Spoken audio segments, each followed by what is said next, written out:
ডালে কাটলেট বানাবো। মুসুরি ডালটা আমি ভিজিয়ে রেখেছি, এটা বাটবো। একটু আলু সিদ্ধ লাগবে, রসুন পেঁয়াজ এগুলো লাগবে, আর ভাজা মশলা। আমি এটাকে বেটে নিয়ে আসি ডালটা। আমি মুসুরি ডালটা বেটে নিয়েছি, এবার পুরটা বানিয়ে নেবো। কড়া বসিয়ে দিয়েছি, তেল দিয়েছি, পেঁয়াজ রসুন আদা রসুন দিয়ে দিয়েছি।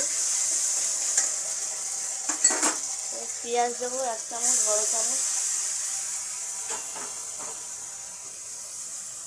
অল্প করে একটু টমেটো দিয়ে দিলাম, 4 ভাগে 1 ভাগ।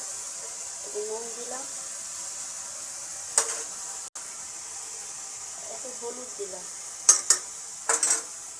ভাজা ভাজা হয়ে গেলে আমি ডালটা দিয়ে দেবো।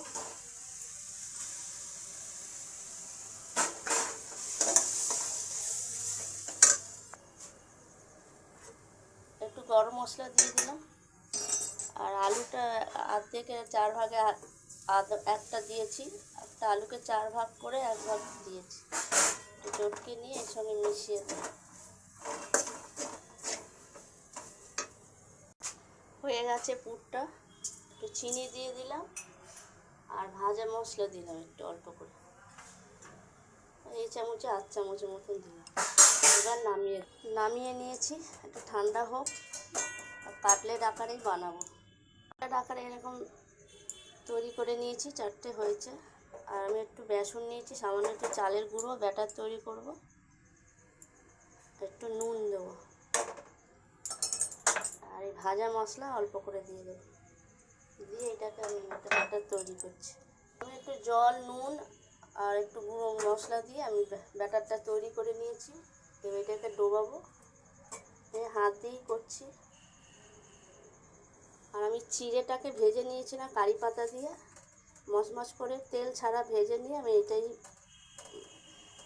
বেডকামের মতন আমি করে দিচ্ছি।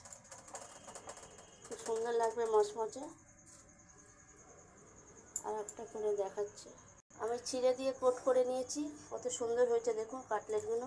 এবার আমি ভাজবো।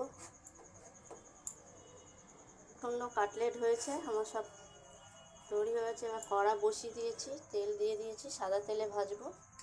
তেলটা গরম হলে আমি দেবো। তেলটা গরম হয়ে গেছে, এবার কাটলেটটা দিয়ে দেবো। একটা একটা করে ভাজবো, ছোটো কড়া।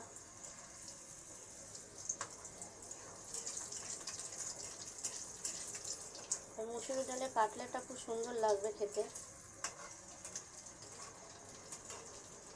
ব্রাউন কালার মতন ভাজবেন।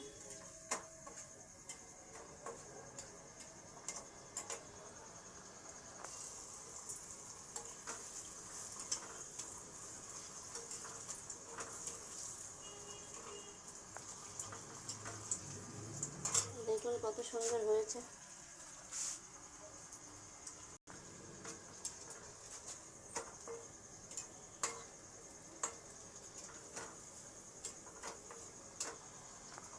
আগে দেখাচ্ছি, হয়ে গেছে।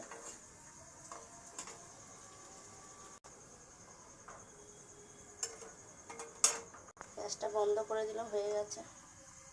কাটলেট হয়ে গেছে। এই কাটলেটের সঙ্গে টমেটোর সস বাড়িতে তৈরি, খাবেন, খুব ভালো লাগবে। আমি একদিন দেখাবো টমেটোর সসটা। দেখুন কত সুন্দর হয়েছে। বাড়িতে করবেন, জানাবেন।